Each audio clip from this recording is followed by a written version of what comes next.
encourages them, before he ever offers doctrinal clarification, before he ever challenges them or tries to inspire them in some other way, Paul always uses these words, grace and peace to you.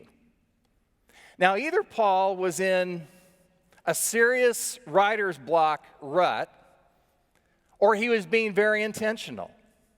Why would he keep repeating the same words over and over again in every single letter he wrote? Why would he use the exact same words to speak to every person that he met? Now, you should know, for example, that the word grace was not the common greeting for people in that time. The way that you would greet somebody in the Greco-Roman world is you would walk up to someone and you would say, Kairein. And Kairein meant, how are you? Hi.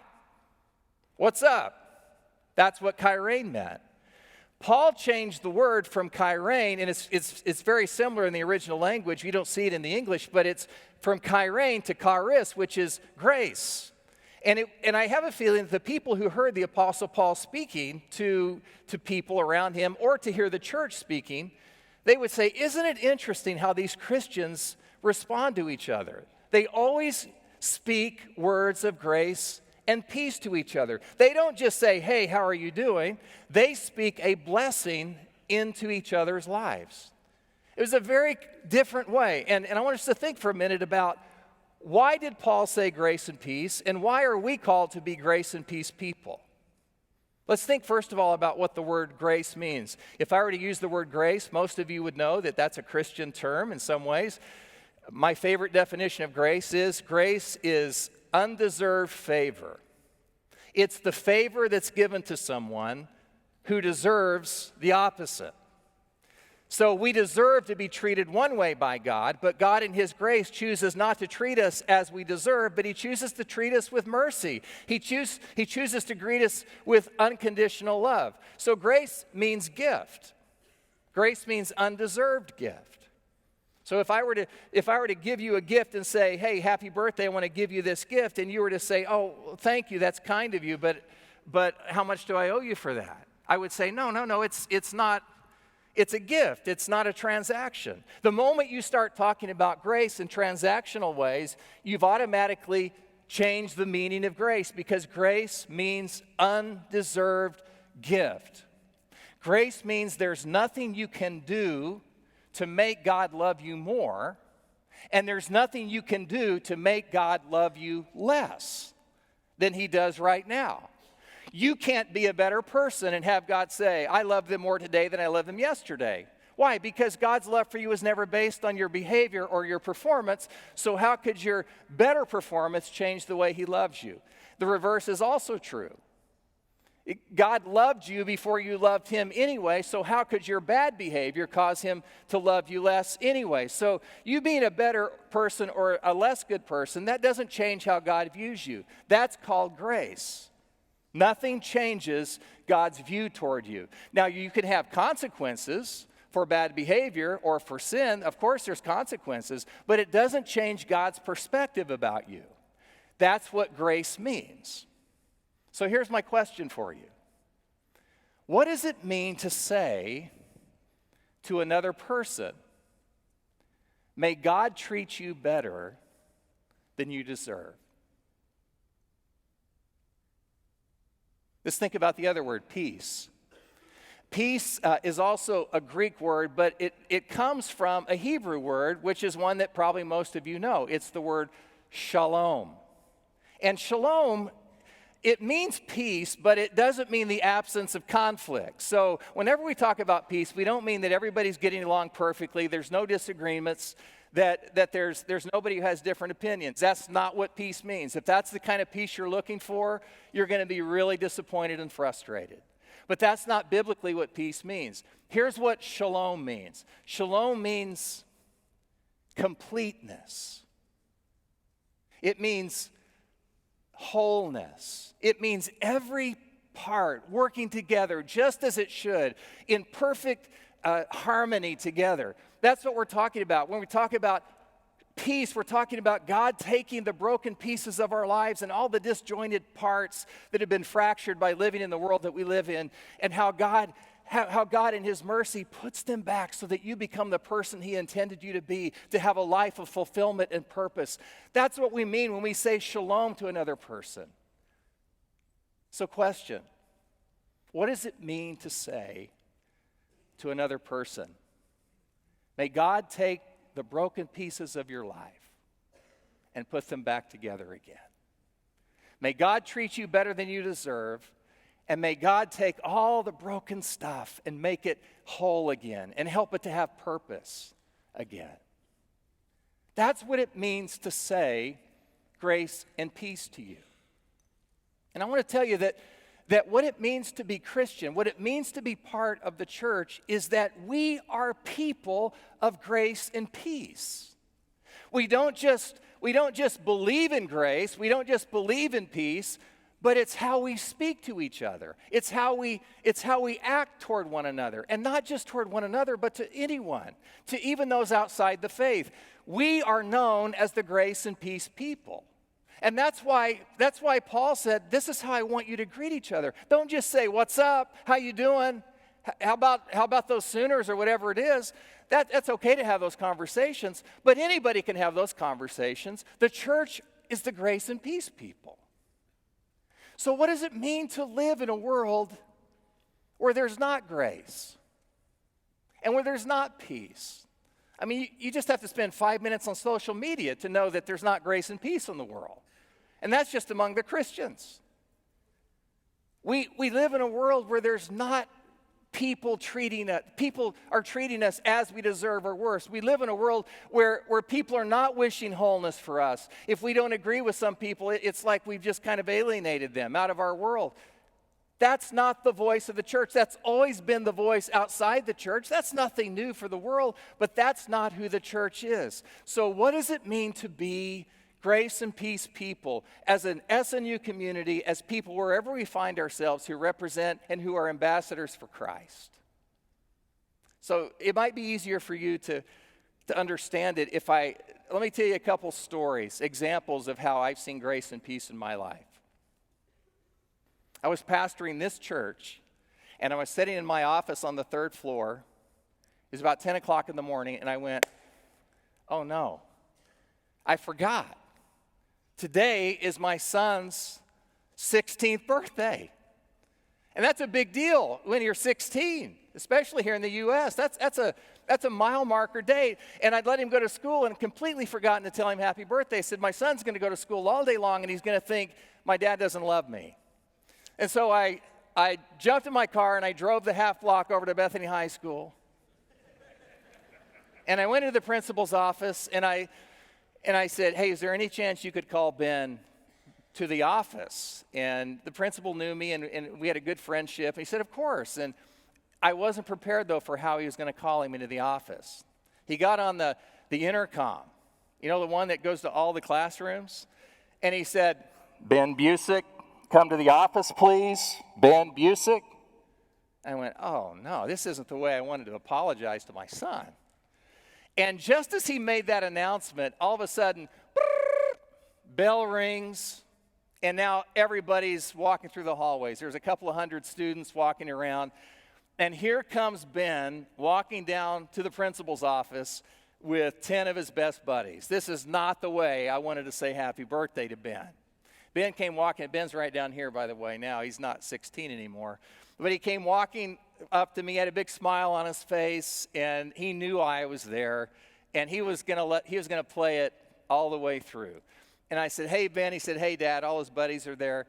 And I said, you know, today's a big day for you, and I completely forgot to tell you happy birthday before you left for school this morning, and I'm sorry. I feel like a terrible dad, so happy birthday. And Ben said, he said, Dad, I know you love me. He said, it's no big deal. I knew you hadn't forgotten me. And so we felt like everything was okay, but then it was time for me to leave and time for them to go back to class. And I didn't quite know how to leave.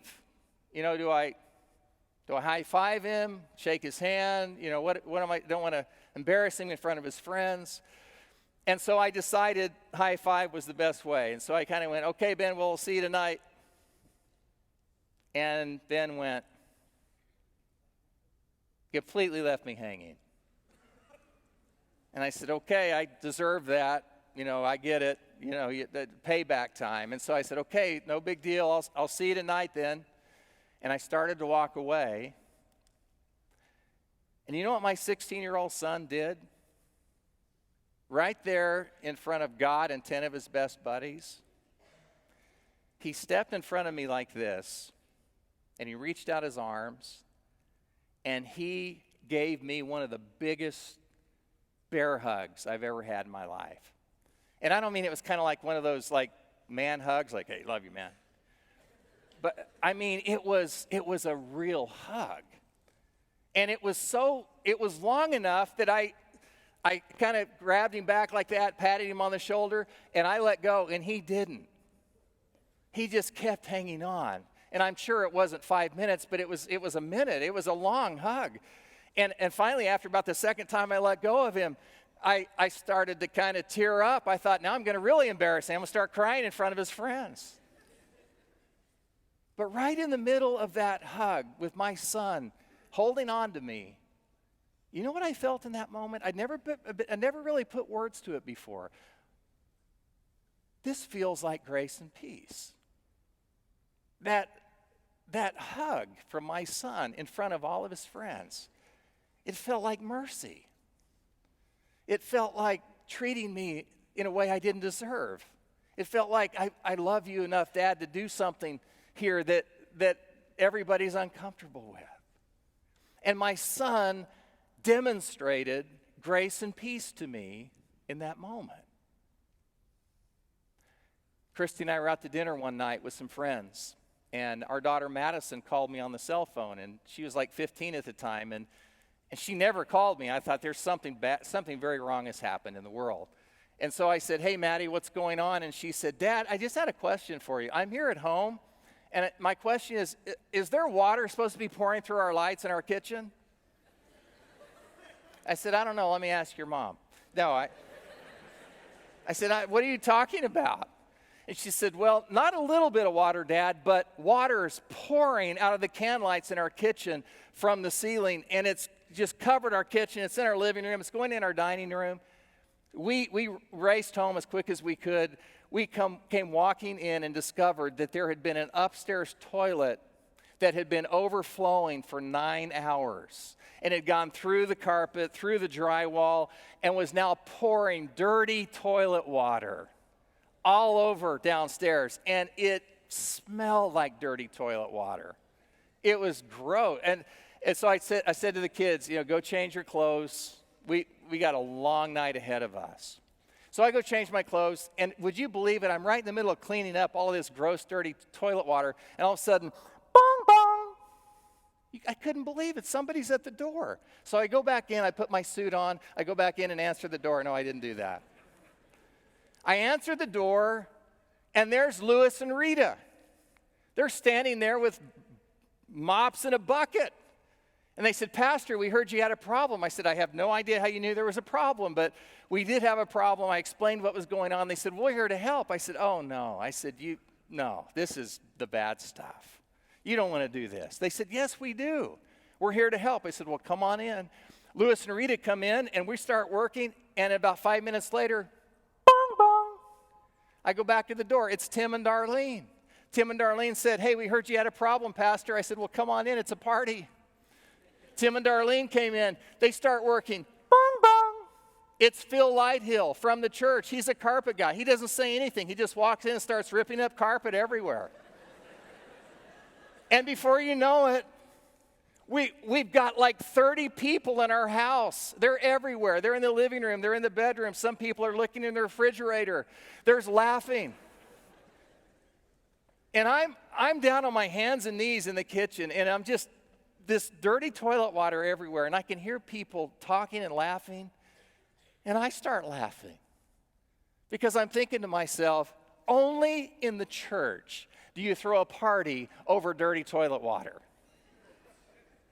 But all of a sudden, I had the very same feeling that I had that moment when Ben hugged me in the hallway. This felt like grace and peace. That was a totally different feeling in the sense of the circumstances were different, but it was still grace and peace to me. It was still a group of people saying, we're going to share life with you. We're going to do life with you in the midst of the good times, the bad times, the valleys, the mountaintops, and even the dirty toilet water moments. This is what grace and peace feels like. This is saying to another person, may God treat you better than you deserve. This was grace and peace.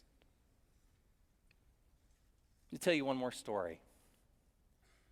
I was getting on an airplane, which I do a lot these days.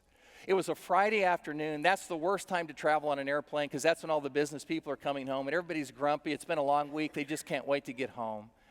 And the plane's crowded and they're about ready to shut the door to the plane. And all of a sudden, she came on. She was probably about 26 years old. She was a young mom. She came walking onto the plane. She had a screaming baby on her shoulder, screaming so loud it hurt your ears. She had a giant diaper bag that looked like it was about 3 diaper bags on her other shoulder. And she had on a leash in the other hand, I promise you it was a leash, a 3.5-year-old terrorist who was straining at the leash and pulling her through the airplane and slapping every airplane seat as he went by. And, I mean, you would have thought she had just unleashed the bubonic plague on that plane. Everybody was mad. And I have to admit to you, I had an unsanctified moment. I prayed a prayer of deliverance. And I said, oh God, if you love me, please don't let her sit by me. But then I looked at her face, and she looked exhausted. She looked so tired. I mean, it was almost like she was numb to everything that was going on. And it was at that moment that I heard Jesus speak in an audible, literal voice. And this is what he said. Through about a 70-year-old woman 4 seats behind me. She stood up on the airplane and she said, excuse me, dear, you look like you've got your hands full. And she said, I got to tell you, I'm pretty good with babies. Can I take your baby from you while you put your stuff in the overhead? And I love little boys. In fact, I've got an empty seat right here beside me, and if it's okay with you, he can sit with me on this plane ride, and we can play games for the whole 3-hour flight. Can I help you? And I wish you could have seen the look of relief on her face. I wish you could have seen the look of relief on all of our faces. And it was in that moment as she took that baby and she started patting that baby and she grabbed that little boy and that little boy came right up next to her. I looked up at that young mother and she was putting her things up and there were tears coming down her face. And I had the same feeling. It was the same feeling I had when Ben hugged me in the hallway. It was the same feeling I had in dirty toilet water in my house. I said, this is what grace and peace feels like. This is what it means to be a person who speaks wholeness and completeness and doesn't treat us as we deserve. This is how we speak to each other.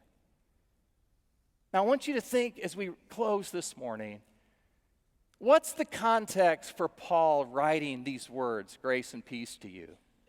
When he wrote these words, do you think he was on a beach in Hawaii drinking lemonade, sitting on a hammock? I think you may know he was in a prison cell. And he wasn't just in any prison cell. He was in a Roman prison, which is the worst place you can imagine. Now, I don't want to go to prison today. I mean, I've seen the reality shows. I know prison doesn't look fun. But I can promise you, in a Roman prison, you're not pumping iron and watching ESPN all day and getting 3 square meals. That's not how it worked in a Roman prison. A Roman prison was a giant hole in the ground. And it was full of darkness, and it was wet, and it had rodents everywhere. It was violent. It was full of disease. In fact, most people didn't live beyond a few weeks in a Roman prison because of 3 reasons. Number 1, either you killed yourself because you couldn't bear to be there anymore, or number 2, someone killed you because it was such a violent place, or number 3, you starved to death. And you starved to death because Roman prisons did not feed you. The only way you got any kind of food is if your friends found out you were there, and they came and they either gave you money so you could buy food, or they brought you food. In fact, this whole letter to the Philippian church is really a giant thank you note from Paul, because there was a church 700 miles away that he had helped plant in Philippi who heard Paul was now in prison for about the 5th time.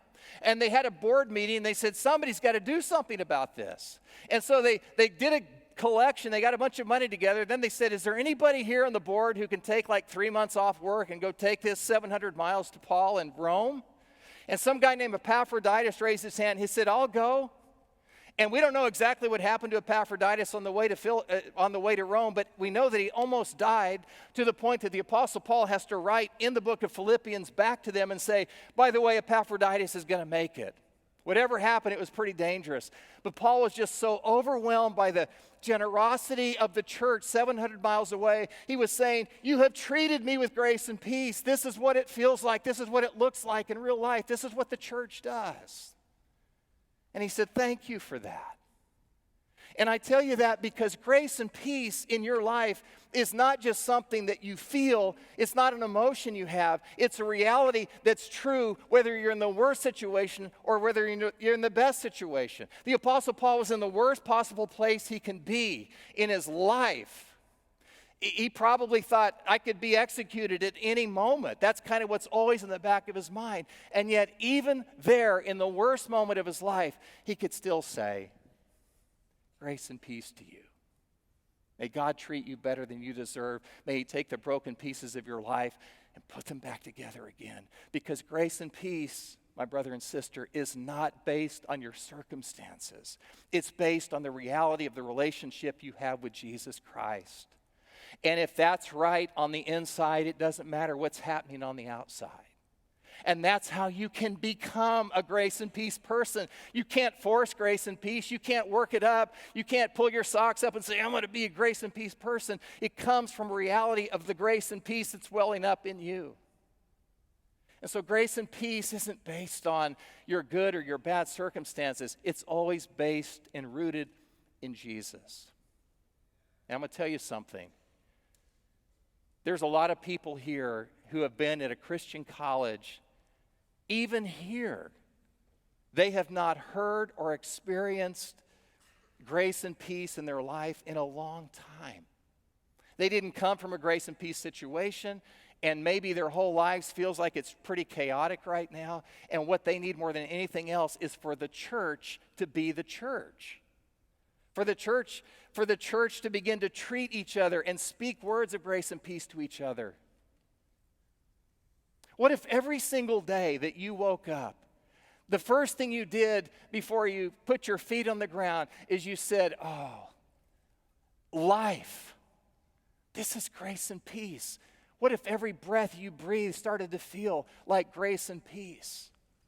What if every time you were tempted to speak about somebody else in a bad way, what if you felt checked by the Spirit of God and said, wait a minute, no, that's not who we are. We are grace and peace people. What if every time one of your friends started raining condemnation down on themselves, you say, wait a minute, your faith is in Christ now. Your old things are passed away. All things have become new. You're a grace and peace person now.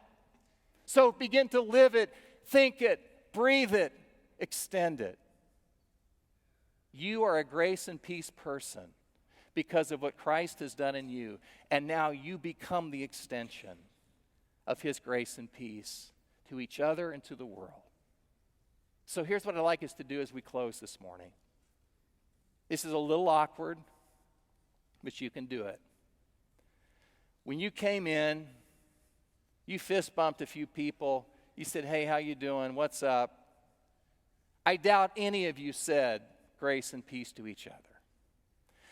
And more importantly, I doubt any of you really looked at the other person in their eyes and just said, I really love and appreciate you. And I want to tell you, I saw you do something in class. I saw you do something on the football field. I saw you do something in the calf. And watching you, the way that you treated that other person, it was grace and peace to me. And I want to thank you for that. I think there's some people here today who, if they left feeling like there was someone offering them some grace and peace, it could give them the strength and the courage they needed to just keep going on. So this is who we are. What if we started every conversation on campus this semester by just saying to each other, instead of, "What's up, dude?" What if you said, "Grace and peace to you. May God treat you better than you deserve. And may He take the broken pieces of your life and put them back together again." So here's my invitation. Stand with me if you would. I want to ask you to turn to 5 or 10 people. I mean, even 10 people. Not just your friends. And say some grace and peace to each other. And when you're done doing that, you can be dismissed, but you can go in grace and peace. Give some grace and peace to each other.